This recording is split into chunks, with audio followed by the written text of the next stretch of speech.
What's going on, everybody, and welcome back to Israel's Movie Reviews. And today we're going to be discussing one of my all-time favorite John Travolta films. Can you guess which one it is? Nah, man. It's Broken Arrow. I think this is one of the best John Woo classic films of all time, and this is one of the best 90s action films till this day. I think John Woo kicked this one in the ass.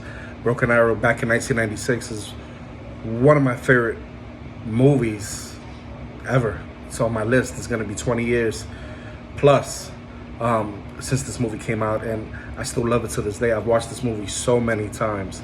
I could safely say I've seen this movie, I think, over 30 times, and close to more than any other movie I've seen, and I have a lot of favorite movies.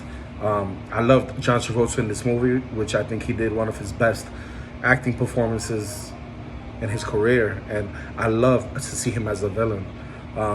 It excites me because you can tell that he has so much fun diving into those roles, the very, audacious, sick, demented characters. He really does those well.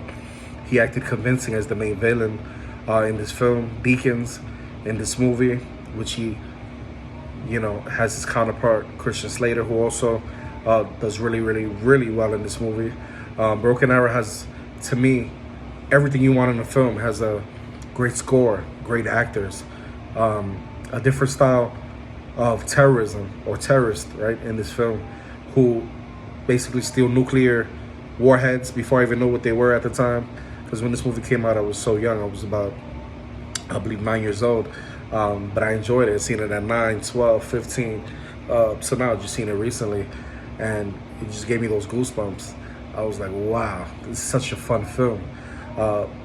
And, this movie back in the 90s, a lot of movies were fun, but a lot of them were cliched at the time.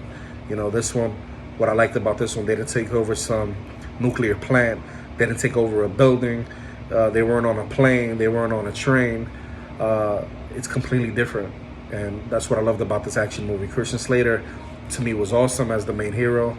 I love this movie because it goes straight to the point. It never takes too long, and it doesn't have any boring spots. There's never any fluff in this film. It goes from beginning to end. It's like, wow. And Christian Slater, man, who would have known? But badass, right? From Mighty Ducks, I knew him, and in this film, I thought he was going to be an afterthought. When I first saw the trailer, I was like, nah, John Travolta's going to take this film straight up. And no, there was surprises. They were, you have Samantha Mathis, who plays kind of like a park ranger in the desert, who finds Christian Slater, and they have really good chemistry. A beautiful woman. I've seen her in countless other films. I haven't really seen her since the 90s, honestly, but this movie definitely kind of reminded me of kind of that face-off kind of feel, but just a little different. Because, can't compare Christian Slater with Nicolas Cage. Nicolas Cage is a beast. But in my honest opinion, the movie is, you can compare it to kind of a Die Hard. It has that Die Hard feel. And it's one of John Woo's, I think, best movies of all time. This movie, I think, is underrated because it's not mentioned as much. Right now, you can catch it on Hulu. After this review, go check this movie out. In my opinion, it's up there when it comes to regarding 90s flicks and just action flicks in general. It's a Die Hard movie pretty much in a desert, you know what I mean? Much like a Stallone film, right? The boxing ring or Cliffhanger, but with very different story, very different theme. It's a standalone movie, which I loved because there's no sequels to it. You don't need a sequel to it, towards the ending, why you don't need a sequel to it without spoiling it. But I feel like John Woo never liked making sequels, you know what I mean? Back in 1987, so A Better Tomorrow was, I think, the last sequel he made, and I'm glad this movie didn't go along that route. To this day, we don't have a remake or reboot, and I don't think we need one for this film. In my opinion, the 80s had a lot of better action films, but the 90s were very cool when it came to action films also. I still love Die Hard with a Vengeance, the original Die Hard 2, and there are other action movies that make their way in my catalog, in my reel, you can say, back in the 90s. And this was a great film. I think it's got action, it's got excitement, it's got thrills, very interesting characters, has legendary music. The soundtrack in this film is awesome. Christian Slater plays this really good guy, which is kind of boyish in many ways, and I didn't see no negatives in his character, believe it or not. The hero was cool. He played a really cool hero. John Travolta was a very intriguing character all the way from the beginning.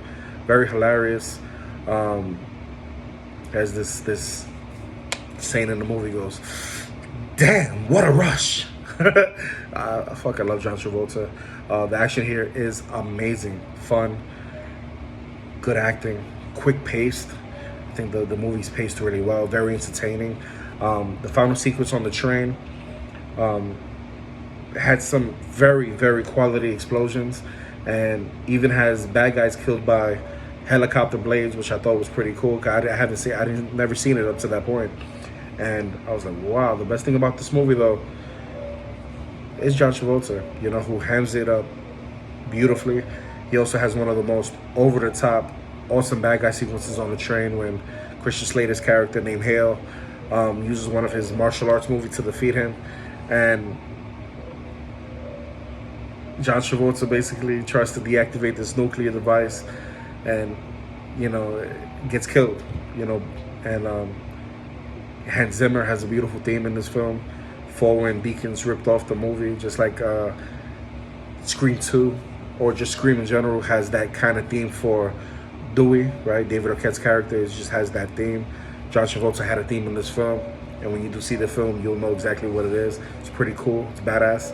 I think Hans Zimmer, talking about him, he provides one of the greatest scores to this movie, and I think one of his best scores in general, with some nice guitar from Dwayne Eddy. And I just love how Travolta, while he's on screen, although he's hilarious, he's a guy who is very focused on what he's out to do.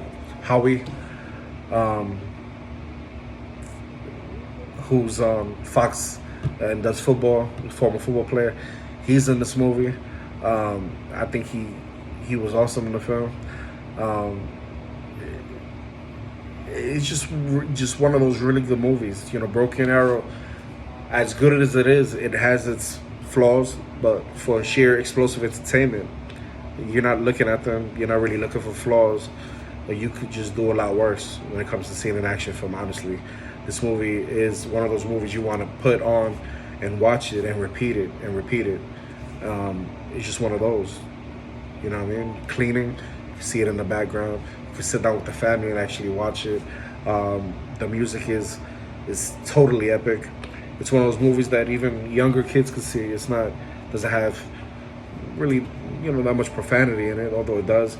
There's no nudity or anything like that. It's just a pure action film, and it teaches you valuable lessons, man, about greed, about working hard. It's one of those movies that could teach you a lot of lessons. And this movie, I gave this movie 8.5. It's one of those movies where you want to buy, and it's crazy how this might be one of the first movies I even mentioned about buying or collecting to a Blu-ray collection. And this is just one of those films, but it's really hard to find. So like I said, it's just really fun movie. It brings me so much nostalgia just even talking about it. But go check it out. It's on Hulu as of right now. And let me know what you think, man. Hit me up on the Discord. And appreciate you for watching this review, man. Until the next time. Deuces.